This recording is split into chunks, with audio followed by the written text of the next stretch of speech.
About your House bill. Well, House Bill 237 was developed in conjunction with folks who were interested in the Common Core issue from around the country. We had people from the American Principles Project, people from the Heartland Institute. We've had interest from the Heritage Foundation, Cato Institute, and some of the other great think tanks around the country. The Pioneer Institute in Massachusetts has also been involved early on, back in the late 2000s, in seeing what was coming with Common Core and speaking out against it. So my bill was an attempt to address the concern about the standards, about the testing itself, the data mining, and ultimately the cost and the evisceration of local control that this bill represents. So the bill is basically a repeal bill of Common Core in the state of Ohio. Yes, it is. And we amended the bill, so there was a substitute version of that bill that I have available if people would like more information. The original bill itself, which you'll see posted online, is not the version that we're considering right now. We're considering the substitute House Bill 237. If you consult what the legislation introduced in the Senate, that does represent the substitute version of my bill. So the process has been, you introduced the bill, it's had 2 hearings? It had my sponsor testimony, and then we had a proponent/opponent hearing November 20th. But it hasn't been able to go to the floor yet? No, it hasn't been able to go to the floor. I don't think it would even be brought to a vote because the chairman of the committee is opposed to it. Gerald Stapleton is the chairman of the committee.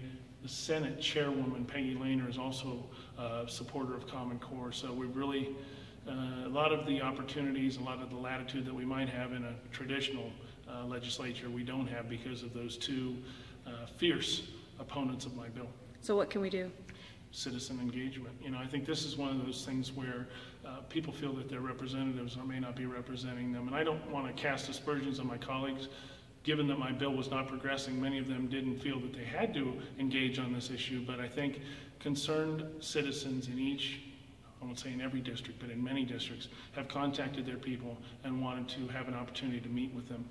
What I really felt is, in the case of Common Core, we didn't have that conversation as a state that would have helped us avoid the pitfalls of something like this. What happened was the House and Senate kind of gave authority over to the state school board to kind of unilaterally take action on this. And now we're being told, oh, you can't do anything to get us out of it.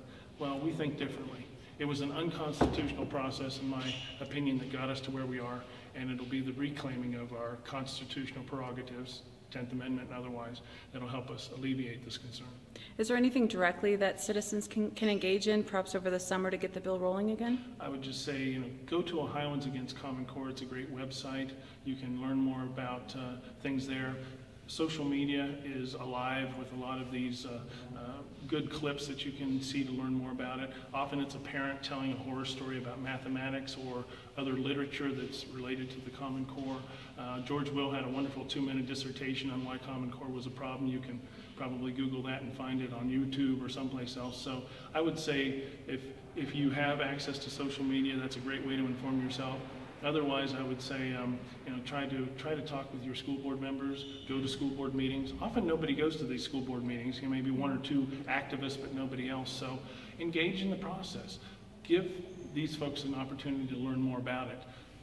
Bring in other parents or teachers who've had an experience with this that has been unfortunate.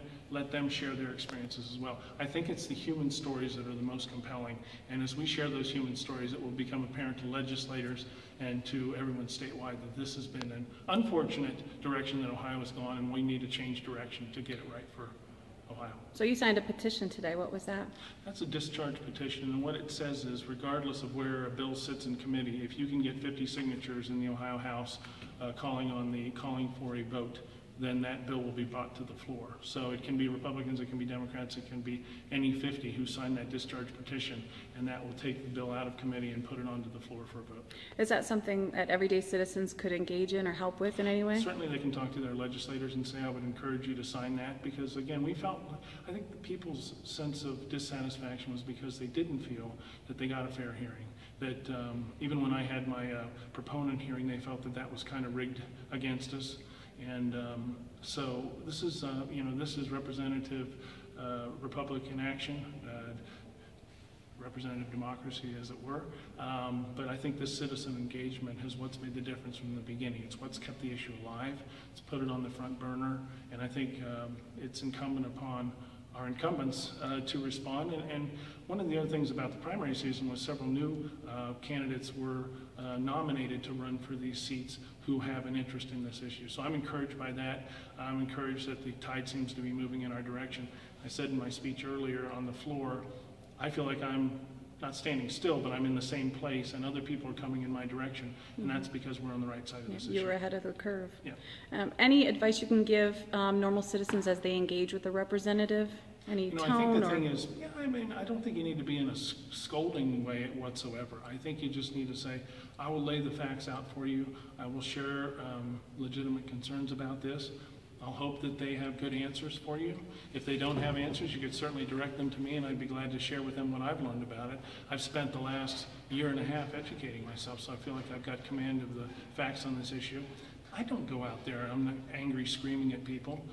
You can go online and see interviews that I've done on Idea Stream, like the public radio, public television. I've done a series of interviews there. I was on with Karen Kassler on public television and did a discussion with Jerry Stapleton on this issue separately. It wasn't a debate. I've been in a debate or a discussion with the OEA, the Ohio Federation of Teachers, superintendents, and others.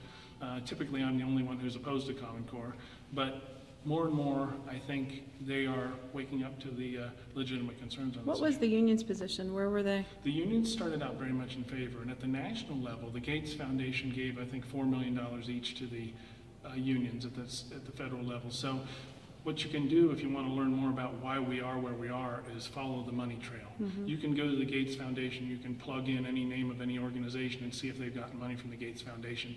That will often tell you why they sit where they do. That's great. Thank you so much for your time. Welcome.